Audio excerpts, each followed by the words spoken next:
Caleb Quaye entered the British music scene in the late 1960s. And one of the people that was a contemporary and an intimate close friend, Reg Dwight. Now everybody's glazing over when they hear that. But then he changed his name, so... to Elton John. It was 1970 when Caleb joined the Elton John band as lead guitarist, and there was no looking back.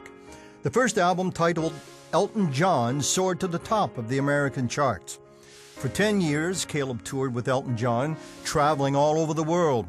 He was also a well-known studio musician who worked with rock legends Mick Jagger, Peter Townsend, Paul McCartney, and Hall & Oates. And the concerts in front of tens of thousands, if not hundreds of thousands of people, that kind of heady atmosphere and that environment, how did you handle all that? Not well. Not very well. No, not very well. You know, we were young. You know, we were in our early 20s at the time when it all exploded, you know. So all the, you know, lots of energy and stuff, but also lots of drugs as well. Do you feel like you had arrived, this was it, and there was no more? That's a great question. You know, people used to say to me back then, they used to say, "Oh, Caleb, you've really made it now." And back then we were doing like 4-hour shows to, as you say, hundreds of thousands of people. You know, we were the first band to sell out Madison Square Garden for 7 days in a row. And sometimes we'd come off stage and, you know, we'd be in a hotel or something. I'd look at myself in the mirror. I still have my stage clothes on, you know. And I'd look at myself in the mirror and I would say, there's got to be something else, because I felt empty. By 1978, Caleb was still playing night after night in sold-out venues. But that nagging feeling of emptiness continued. That year, he turned 30. After celebrating his birthday with his fellow band members, Caleb sat in a chair, stoned out of his mind. And all of a sudden, I heard a voice. Now, I know it sounds crazy, but it's like a voice out of nowhere just speaks to me. And this voice was so loud, it was, to me, I thought somebody had actually walked into my room. And I'm looking around thinking, oh, who's there? You know, couldn't see anybody. And the voice just very clearly said to me, Caleb, from this point on, your life is going to be completely different. Nothing's going to be the same for you ever again. Whoa. All of a sudden, I find myself no longer high on the drugs or anything. You were high when you heard the voice? Oh, yeah. We'd been on the road for 6 months. I mean, just, you know. And all of a sudden, I'm like... And so I just sat there in that electric moment and just made a promise to myself. I said, one day, I'm going to find out who that voice belongs to. Caleb's drug use continued, and eventually he was dealing drugs to supply his own habit. And from that point on, for the next like 2.5, 3 years, everything in my life basically that could go wrong, it went wrong. Huh. Marriage, finances, studio, everything, like the phone's not going anymore, everything just kind of got stripped away. It Crash was like, and burn. Yeah, it was like I was no longer in control of my life, you know?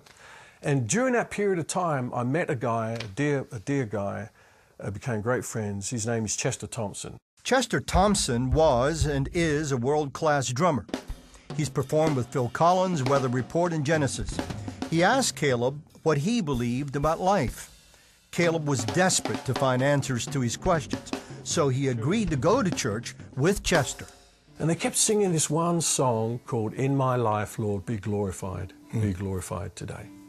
They kept repeating it over and over again, and this song started to do something, you know. And it was strange because I didn't hear all the lyrics to it. I only heard one word. It was like everything was in a fog and I just heard today. And in the middle of all of this, the same voice I heard in the hotel room 2.5 years, whatever, previously, speaks to me right there in the church and says, Caleb, it's time for you to come home to me today because I have a new life for you. You heard it that clear? That clear. That clear. 27 years ago today, as I'm telling you now, it was that clear. And the light went, I'm going, now I know who that voice belongs to. That's Jesus. The next thing I know, I'm up out of the chair, my hands up in the air like this. I'm looking at my hand thinking, how did I get up here? And I'm looking down here. My friend Chester and his wife were on their knees crying and praying. And so I just said, Lord, if you can do something with me, you can take me now. Whoa. And that's when I said, yes. The greatest yes I've ever said in my life. Caleb accepted Christ as his Savior, and he heard Jesus telling him this time to be baptized. I went in the water, an 18-year drug addict, a mess, and came up with a brand new mind. Wow. You know. That day, Caleb was freed from drug addiction. Today, he's still making music and spending time with his family. He says it's good to reflect on all that has happened in his life. So I know Jesus not only as my Savior, but as my deliverer and my healer. You know, and I came up there with just a brand new understanding, which has never left me to this day, and that is simply that God knew me and had accepted me and claimed me as one of his own. Caleb's music of the past and present is the topic of much conversation today, and so is his book, A Voice Louder Than Rock and Roll. In Isaiah 42:10, it says this, God speaking, I'm going to bring forth a new song that's never been heard in the heathen world. Yeah, oh yeah, a new song that has the power to heal and the power to renew, and that's it. So it's more than rock and roll. It's a voice louder than rock and roll. It's a voice louder than rock and roll on every level. It really is, yeah.